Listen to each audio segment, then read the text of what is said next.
Hello students, today we are going to look into some of the important articles that have been appeared from Hindu newspaper from both prelims and mains perspective. So the first article is Strong Health System for All with Better Public Spending. In this article, we are going to look into what are the problems with healthcare system and how the maximizing public spending can increase the efficiency of healthcare system both globally and from the Indian perspective.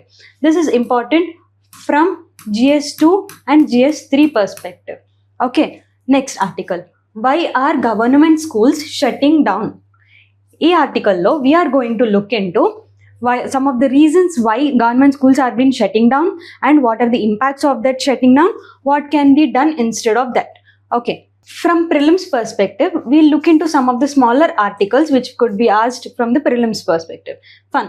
Uniform Civil Code. ఇక్కడ uniform civil code అంటే ఏంటి, what are the articles with respect to uniform civil code, what are the arguments against uniform civil code, what are the arguments in favour of uniform civil code, ఈ ఆర్టికల్లో చూద్దాం. Next, Kaveri river. There are lot of reasons according news with respect to Kaveri River. Dispute enti, Kaveri River dispute enti, what is the geographical boundaries of Kaveri River, what are the protected areas around it. From the prelims perspective, we'll be looking here. And the next article is tobacco. Ee tobacco enduku news lo undi ante central government subsidize చేస్తుంది tobacco farmers ki subsidies, interest free loans ఇస్తుంది అనమాట. ఈ ఆర్టికల్లోంచి మనం prelims పర్స్పెక్టివ్లో tobacco అంటే ఏంటి, what are is geographical climatic factors అన్నది ఈ ఆర్టికల్లో చూద్దాం. Next, so now the first article is strong health system for all with better public spending. మనం చూసుకుంటే హెల్త్ కేర్ సిస్టంలో ఇప్పుడు ప్రెసెంట్గా మెయిన్ ఇష్యూ ఏం నడుస్తుందంటే లో స్పెండింగ్, లో expenditure on health expenditure is the main cause anamata. Here the author is telling there is a disparity between per capita spending between low and middle income countries and developing countries. Ee disparity ni chupistunnaru anamata ee article lo. Here the author is trying to tell that, see, in the public health expenditure between low income and high income countries narrowed down from 2.05% in 2000 to just 1.68% in 2023. ఈ ఆర్టికల్లో it is one worst challenges gap పెరిగిపోతుంది per capita. High income countries, low and middle income countries-లో per capita expenditure on health is been decreasing అని చెప్పేసి the article is pointing out. So what are the reasons for that? Declining developmental assistance for health. ఎందుకు అంటే ఇప్పుడు global fundings చూసుకున్నట్టయితే global fundings to low and middle income countries చూసుకున్నట్టయితే అది తగ్గుతూ వస్తుంది అనమాట year or year. For example trend చూసుకుంటే ప్రీ పాండమిక్ లెవెల్కి పోస్ట్ పాండమిక్ లెవెల్కి మన global funding on health care has been decreasing. Pre pandemic లెవెల్లో చాలా తక్కువ ఉంది ప్రీ కోవిడ్ టైంలో, బట్ వెరస్ కోవిడ్ అరైజ్ అయిన కొద్దీ హెల్త్ కేర్ ఎక్స్పెండిచర్ అన్నది పెరిగింది and global funding also increased from higher income countries to lower income countries. But post pandemic ఏమైపోయింది, the expenditure is been on a decline అనమాట. Global funding అన్నది తగ్గుతూ వస్తుంది expenditure మీద. అలా తగ్గి రీసెంట్ OECD ఏం చెప్పిందంటే ఆల్మోస్ట్ 2022లో there was a peak rise in global funding on health. But OECD ఏం చెప్తుందంటే రీజన్ ఇలా తగ్గుతూ ఆల్మోస్ట్ 2027 నుంచి 2028 వరకు చూసుకున్నట్టయితే the global health expenditure might decrease almost 60% of 2022 level అని చెప్పేసి చెప్తుందన్నమాట. గ్లోబల్ ఫండింగ్ తగ్గిపోతుంది. That is one of the key issue. ఇప్పుడు చూసుకున్నట్టయితే ఎగ్జాంపుల్ కింద చూసుకుంటే US నుంచి వచ్చే ఫండ్స్ మనకు ఆల్మోస్ట్ ఇప్పటికే 67% వరకు తగ్గిపోయిందనమాట. సో అలా గ్లోబల్ ఫండింగ్ ఒకటి తగ్గిపోవడం is one of the key issue. And the other is high public debt and fiscal constraints. This is one of the reason. ఇప్పుడు చూసుకున్నట్టయితే public debt, both global debt and national debt, national wide countries debt చూసుకున్నా global debt చూసుకున్నా it is on a rise అనమాట. It is almost around $104 trillion debt కనిపిస్తుంది globally మనం చూసుకున్నట్టయితే. So ఇలా debt పెరగడం వల్ల ఏంటి అంటే, ఇప్పుడు నార్మల్గా చూసుకుంటే ఏ గవర్నమెంట్కి అయినా సరే డెట్ పెరుగుతుందంటే it tries to cut down its expenditures on non productive sectors. అలా చూసుకుంటే గవర్నమెంట్స్ ఇక్కడ they try to reduce expenditure on sectors like health, education, social services, water and sanitation. ఇలాంటి ఏరియాస్లో what governments, not only India, other governments also, globally also, they try to reduce these expenditures. దానివల్ల ఏంటి, ఇంకా తగ్గిపోతుంది health expenditure అన్నది. ఇలా developmental assistance తగ్గిపోతుంది hire income countries నుంచి. నేషనల్ ఇన్కమ్ డెట్స్ పెరగడం వల్ల ఈ సోషల్ సెక్టర్స్ మీద ఉన్న ఎక్స్పెండిచర్ కూడా తగ్గిపోతుంది. ఈ రీజన్స్ వల్ల ఏంటి అంటే mainly out of pocket expenditure among people has been increased. వాళ్ళు అవుట్ ఆఫ్ పాకెట్ ఎక్స్పెండిచర్ అంటే ఏంటి అంటే పీపుల్, సిటిజన్ వాళ్ళ పాకెట్లోంచి వాళ్ళు ఎక్స్పెండిచర్ పెట్టుకోవడం అన్నది ఇంక్రీజ్ అయిపోతుంది అనమాట. గవర్నమెంట్ అసిస్టెన్స్ తగ్గిపోతుంది. So these are some of the challenges. In case India, ఇది గ్లోబల్ వైడ్. మన ఇండియా కేస్కి వచ్చేసరికి what are the challenges India is facing in its health sector is one of the key challenges under utilisation.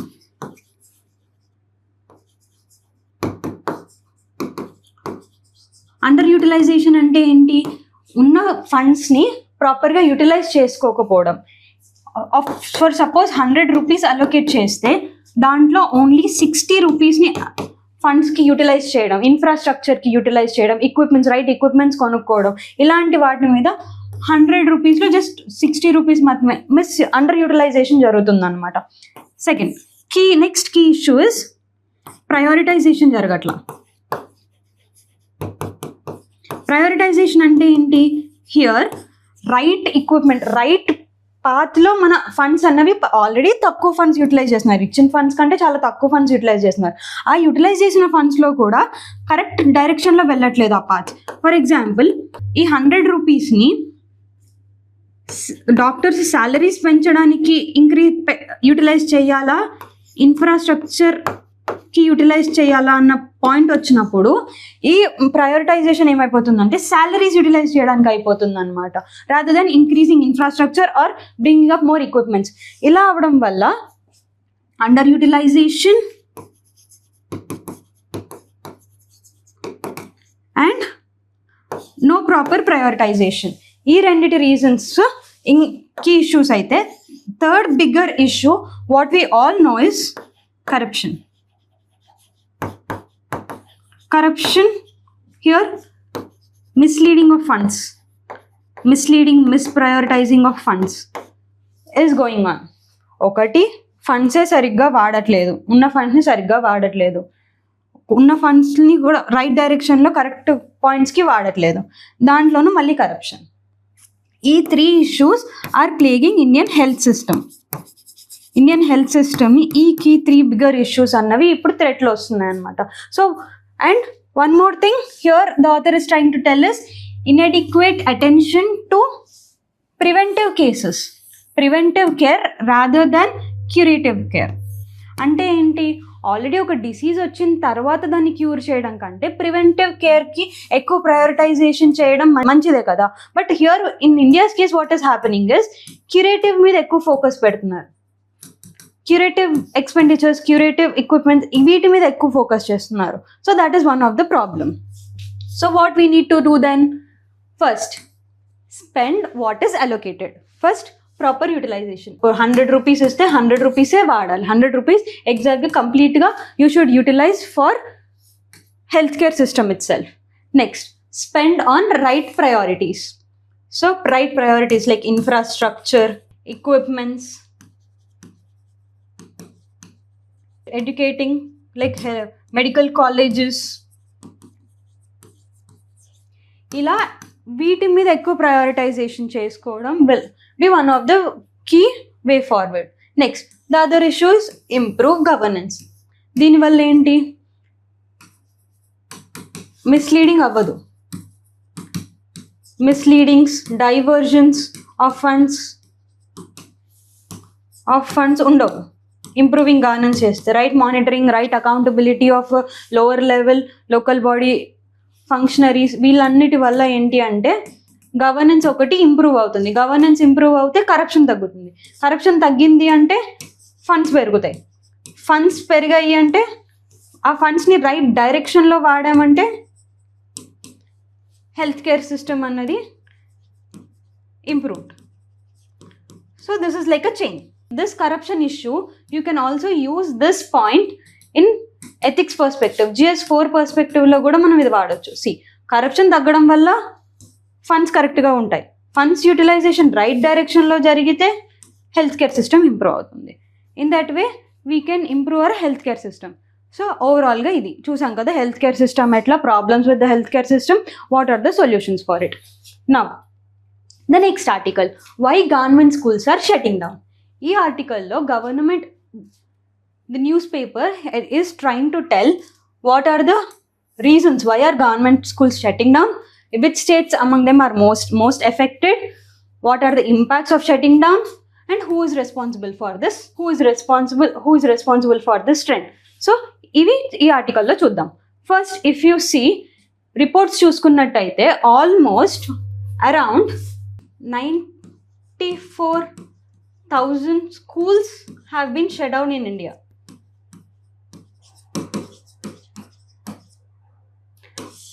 So this is a very huge number.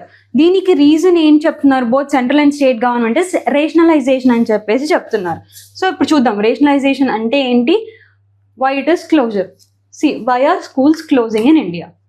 First reason, school rationalisation. Rationalisation is nothing but merging or closure of schools with low enrolment to optimise resources. So rationalisation అంటే ఏంటంటే, ఇప్పుడు మనం చూసుకున్నట్టయితే this is one area, this is one area and this is one area అనుకుందాం, A, B, C. So here we have a school, here we have a school, here we have a school. So దాన్ని బట్టి ఏంటి, ఇప్పుడు rationalization అంటే ఏంటంటే, ఇప్పుడు ఇక్కడ for suppose 800 students ఉన్నారు, ఇక్కడ 200 స్టూడెంట్స్ ఉన్నారు, ఇక్కడ 300 స్టూడెంట్స్ ఉన్నారు. What government try to do is, ఇక్కడ నుంచి ఇక్కడ చాలా తక్కువ స్టూడెంట్స్ ఉన్నారు కాబట్టి, అండ్ దీనికి ఈ స్కూల్కి distance around 2 to 3 kilometers, 5 kilometer range అంటే తక్కువ రేంజ్లో ఉంటే, what government is trying to do is ఈ స్కూల్ తీసుకొచ్చేసి ఈ స్కూల్లో మెర్జ్ చేసేయండి. సో దట్ ఇక్కడ స్ట్రెంత్ పెరుగుతుంది, ఇక్కడ ఎట్లైనా లో స్ట్రెంత్ ఉంది కాబట్టి ఇక్కడ వచ్చేసి ఇక్కడ మనం షిఫ్ట్ చేసేసుకుంటే, ఈ స్కూల్ ఇన్ఫ్రాస్ట్రక్చర్ కొంచెం బెటర్ చేసేసుకుంటే ఈ స్కూల్కి అందరు షిఫ్ట్ అయిపోవచ్చు. అండ్ ఇప్పుడు కూడా ఇది క్లోజ్ వెసినిటీలో ఉంది. ఫర్ సపోజ్ ఇక్కడ కూడా అట్లే ఉంది అనుకోండి, ఇక్కడ ఇంకొక ఏరియాలో ఇక్కడ ఉంది అనుకోండి, ఇక్కడ ఉంది సపోజ్, ఇక్కడ ఇది చాలా చిన్నది, ఇక్కడ ఆల్మోస్ట్ 50 members ఉన్నారు ఈ రీజియన్లో. ఇది ఈ స్కూల్ మర్జ్ చేసేసాం అనుకోండి, అప్పుడు ఇక్కడ ఎక్విప్మెంట్ పెంచేసి ఈ స్కూల్ పెట్టేస్తే బెటర్ ఇన్ఫ్రాస్ట్రక్చర్ ఉంటుంది, ప్రాపర్ యూటిలైజేషన్ ఆఫ్ ఫండ్ ఉంటుంది అని చెప్పేసి గవర్నమెంట్ దీన్ని రేషనలైజేషన్ అంటారు అనమాట. Merging of schools. ఆ మర్జింగ్ ఆఫ్ స్కూల్స్కి బోత్ జియోగ్రఫికల్ కండిషన్స్ బేస్డ్ ఉండొచ్చు, ఎకనామికలీ వయబుల్ కండిషన్స్ ఉండొచ్చు. ఈ 2 reasons వల్ల ఎకనామికల్ కూడా బెటర్ ఎక్విప్మెంట్స్ని, ఒకవేళ ఇప్పుడు 50 members మొత్తం పెద్ద స్కూల్ మెయింటైన్ చేయడం కంటే వీటిని ఇక్కడ మర్జ్ చేసేస్తే వీళ్ళు దీంట్లో అడ్జస్ట్ అయిపోతారు కదా, ఈ ఎక్విప్మెంట్ బాగా చేసేసుకుంటే సరిపోతుంది కదా అని బోత్ ఈ పర్స్పెక్టివ్స్లో governments are trying to merge schools అనమాట. దీన్ని మనం రేషనలైజేషన్ ఆఫ్ స్కూల్స్ అంటున్నాం. Okay, that is one of the reason. Next, demographic changes. Declining child population, urbanization, migration. ఈ అర్బనైజేషన్ అండ్ మైగ్రేషన్ వల్ల ఏంటి, children tend to go migrate to urban regions. దానివల్ల ఏంటి, public schools కంటే ఎక్కువ private స్కూల్స్ని prefer చేయడం, ప్రైవేట్ స్కూల్స్కి ఎక్కువ ప్రయారిటైజేషన్ ఇవ్వడము, పబ్లిక్ స్కూల్స్ నెగ్లెక్ట్ చేయడము, మైగ్రేషన్ అవ్వడం వల్ల ఇక్కడ ఈ స్కూల్స్లో డ్రాప్ అవుట్ అయిపోయి వేరే స్కూల్స్లో జాయిన్ అవ్వడము, ఇలా demographic changes are one of the reason. Next, low enrollment, shift of families towards private schools in some reason. So low enrollment కూడా నేను ఇందాక చెప్పిన ఎగ్జాంపుల్లో ఇప్పుడు ఇక్కడ చాలా లో ఎన్రోల్మెంట్ ఉంది. సో దీనివల్ల కూడా this is also citing government is also citing this as an example for merger.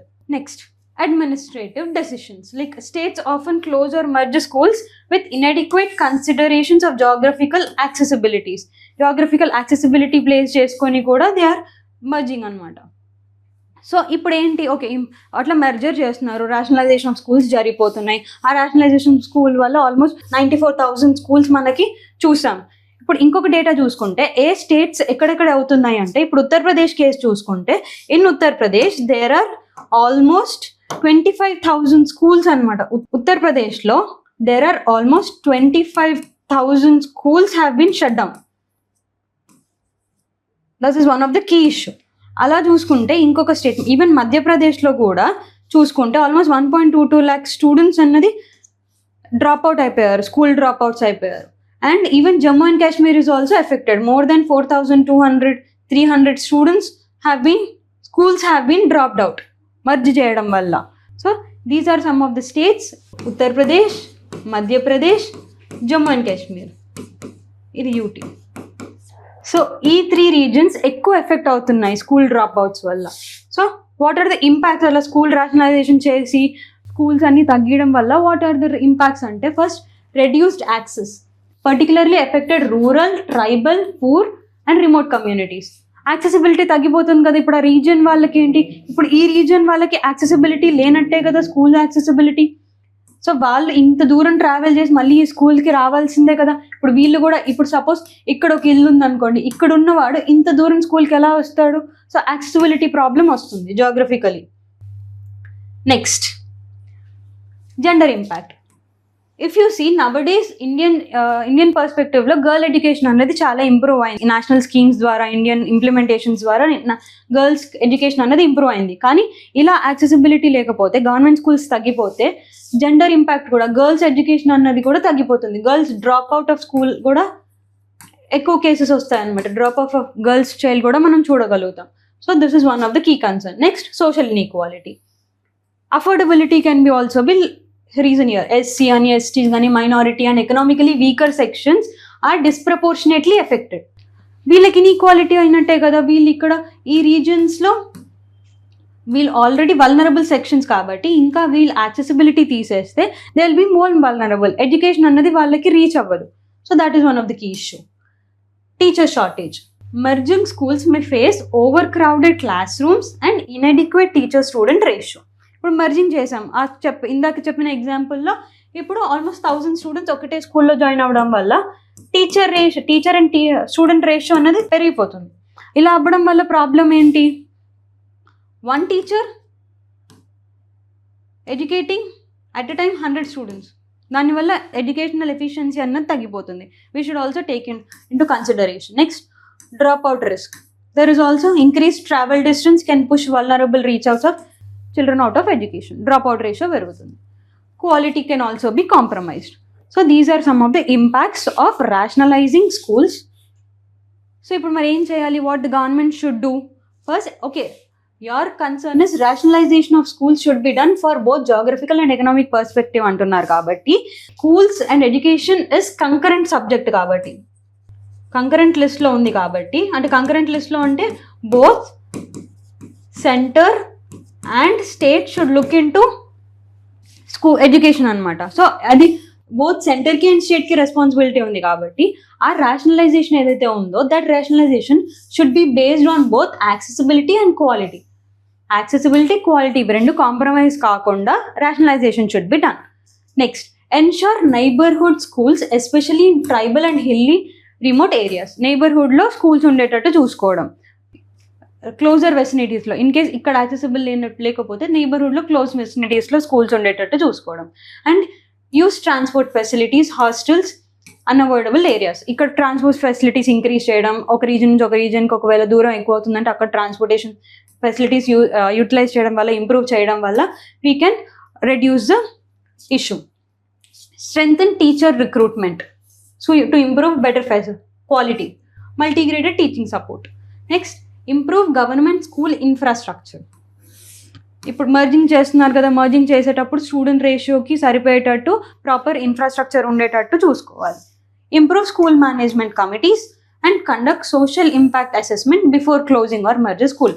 Impact assessment, social impact assessment కరెక్ట్గా చేసిన తర్వాత whether it the merger is really good or is there any loss. Good కంటే ఎక్కువ loss ఉంది అనుకోండి, then what is the point in merger? So ala first we need to do social impact assessment, then merge schools. So these are some of the key issues of why schools are shutting down, what are the reasons behind it, what the government should do. Next, ఇప్పుడు కొన్ని articles from prelims perspective we'll be looking into. First, uniform civil code must be implemented. See first of all ఇక్కడ మనకి ఈ key issue అంతా అవసరం లేదు, కానీ we need to know what is uniform civil code. Uniform civil code అంటే ఏంటి అన్నది important. From GS2 perspective is also important and it is also important from prelims perspective.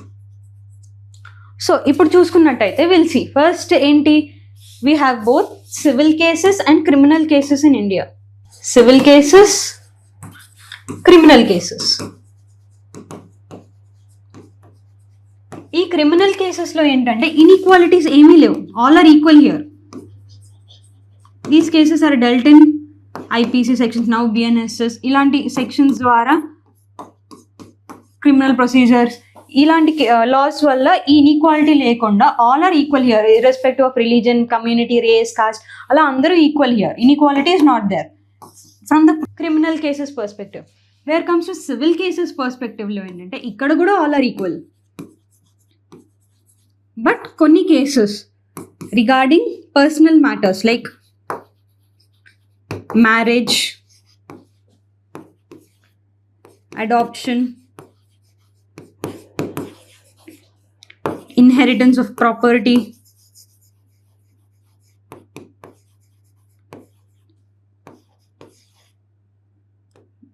next divorce. ఈ కేసెస్లో ఏ రిలీజియన్కి ఆ రిలీజియన్కి సపరేట్గా they have their personal codes అనమాట. For example if you see Muslim personal code, Hindu personal code, religious acts, ఇలా సిక్ వాళ్ళకి, క్రిస్టియన్స్కి, వీళ్ళకి ఎవరికి వాళ్ళకి సపరేట్గా based on these factors they have their own laws, they have their own rules. But what is the point is ఈ లాస్లో కూడా చాలా, దీనివల్ల కూడా చాలా వల్నరబుల్. ఈ లాస్లో మళ్ళీ మనకి డిస్క్రిమినేషన్ కనిపిస్తుంది, వాళ్ళలో వాళ్ళకి ఇక్కడ చూసుకుంటే డిస్క్రిమినేషన్స్ కనిపిస్తున్నాయి. కాబట్టి to avoid that discrimination what government wanted is to bring up the uniform civil code, uniform code for all the communities where the punishments, the rules should be equally implemented, uniformly implemented for all the sections అని చెప్పేసి government try to bring this uniform civil code అనమాట. So we also have constitutional mandate under article 44 that states should bring up uniform civil code as a part of directive principles of state policy అనమాట. అలా మనకి ఇంతకుముందు గోవాలో ఉండేది, తర్వాత ఉత్తరాఖండ్ అన్నది start చేసింది implementation of UCC, and now recently Gujarat also started implementing uniform civil code. So ఇప్పుడు యూనిఫామ్ సివిల్ కోడ్ అంటే ఏంటో చూసాం కదా. So uniform civil code, what are the arguments in favour of uniform civil code చూద్దాం. First of all constitutionally mandate. ఈ uniform civil code కాన్స్టిట్యూషనే provide చేసింది కాబట్టి, constitution is wanting equality and justice కాబట్టి ఆర్టికల్ 44 కింద people are suggesting yes we need to bring up uniform civil code అని చెప్పేసి. The other is it promotes equality and justice. ఏంటి, ఎందుకు equality and justice? For if you see Muslim personal code here, adoption is not allowed. Muslim personal law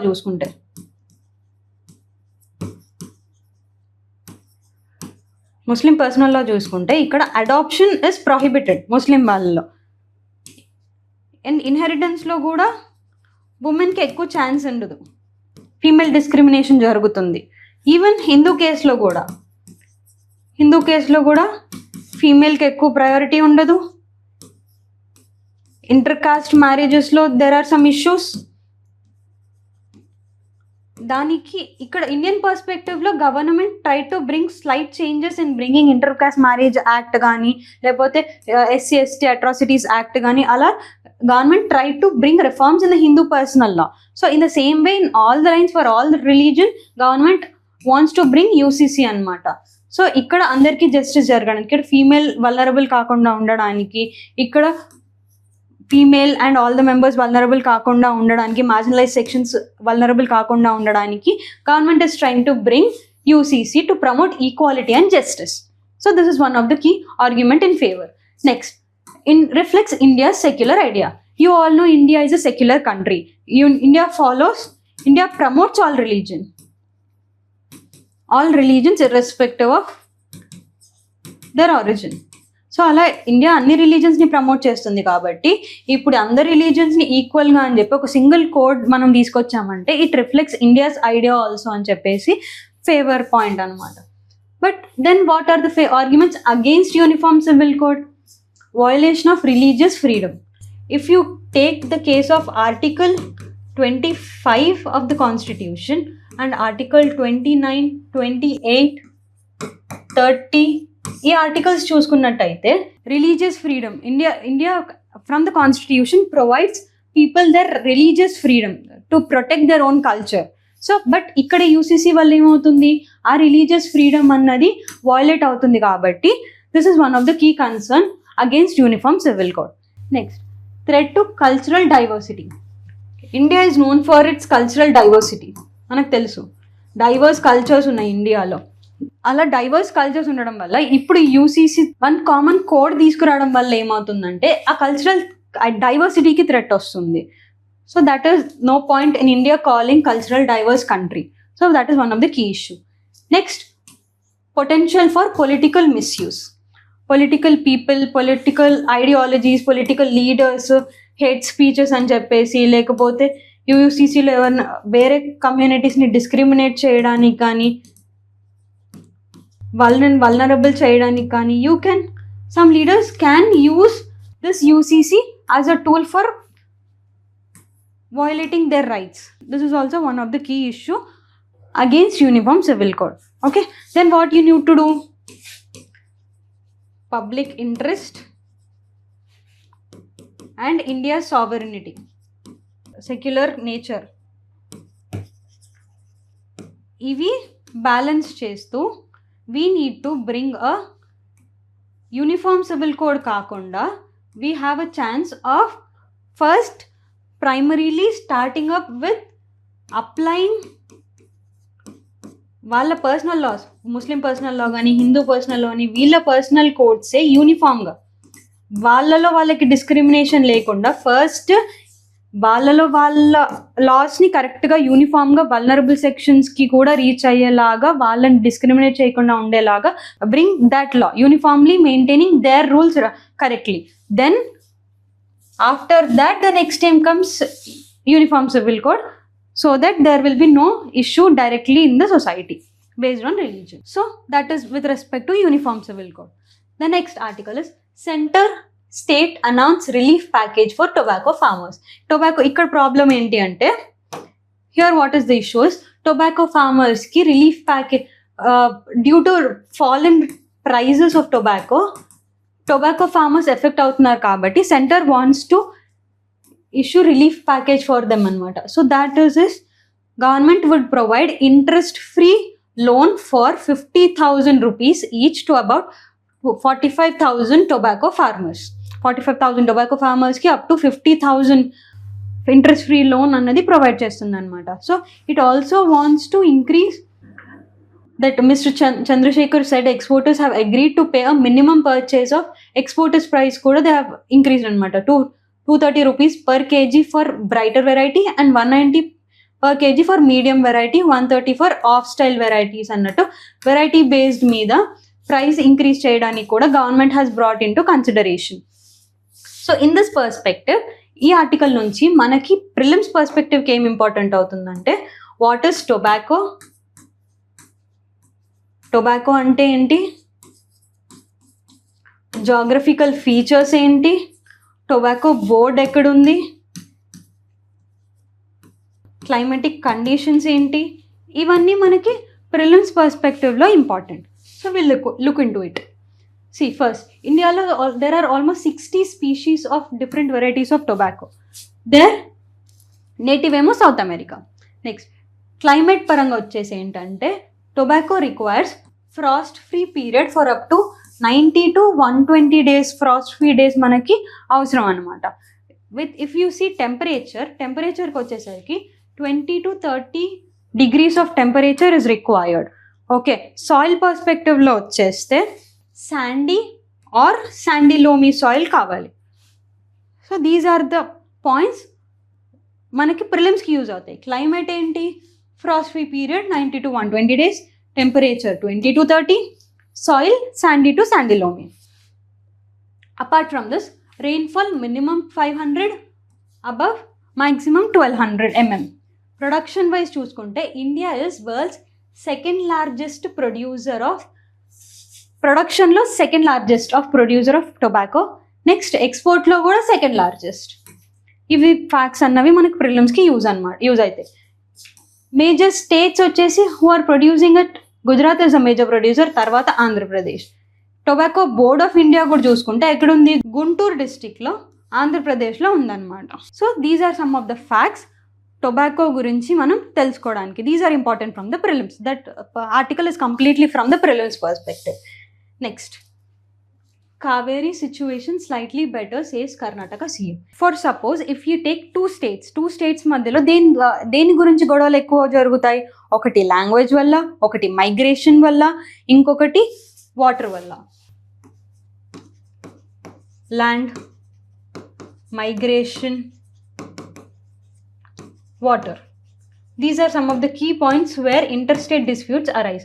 so అట్లా తీసుకుంటే water కేసులో ఏంటంటే Kaveri river కోసం Karnataka and Tamil Nadu are been in the dispute. Because ఇప్పుడు ఈ ఏరియాలో చూసుకుంటే కావేరీ అన్నది ఫస్ట్ కర్ణాటక నుంచి ఫ్లో అయ్యి తమిళనాడు నుంచి బే ఆఫ్ బెంగాల్లో డ్రైన్ అయిపోతుంది అనమాట. సో అలా చూసుకుంటే ఇక్కడి నుంచి ఇక్కడికి ఫ్లో అయ్యే ప్రాసెస్లో వీళ్ళిద్దరికి, కర్ణాటకకి తమిళనాడుకి ఇష్యూ వచ్చిందనమాట. సో దీనికోసం ఏం చేశారంటే వాళ్ళిద్దరూ అగ్రిమెంట్కి వచ్చారు. అదేంటన్నది చూద్దాం ఇప్పుడు. ఫస్ట్ ఏంటంటే ఈ డిస్ప్యూట్ అన్నది మనకి ఇప్పుడు వచ్చిన డిస్ప్యూట్ కాదు. They reached in to an agreement. But before looking into that, we need to look into where did the dispute start. ఇది కాన్స్టిట్యూషన్ రావడం కంటే ముందే, మనకు ఫ్రీడమ్ రావడం కంటే ముందు నుంచే ఈ డిస్ప్యూట్ ఉందన్నమాట. సో దానికోసం కాన్స్టిట్యూషన్ ఏం చెప్పిందంటే, ఇట్ ఇంట్రడ్యూస్డ్ ఆర్టికల్ 262. ఈ 262 ఆర్టికల్ ద్వారా what constitution told is, it empowered the parliament to issue directions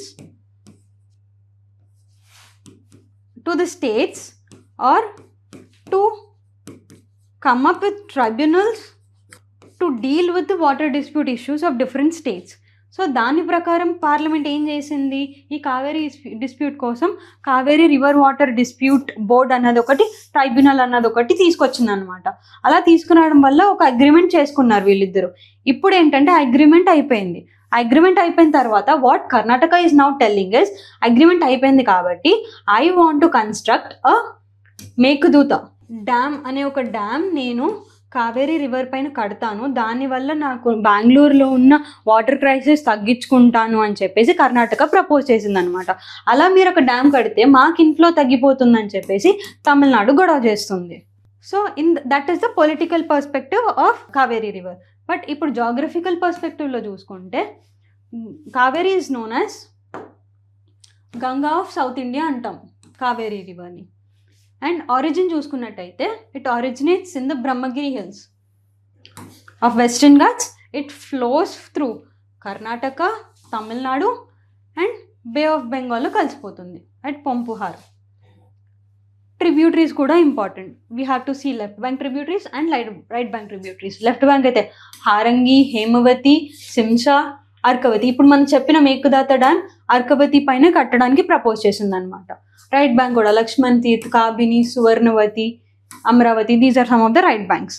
so what are the major dams? ఇప్పటి వరకు ఉన్న డ్యామ్స్ ఏంటి అంటే కృష్ణరాజసాగర్ డ్యామ్ ఏమో కర్ణాటకలో ఉంది, మెటూర్ డ్యామ్ ఏమో తమిళనాడులో ఉంది.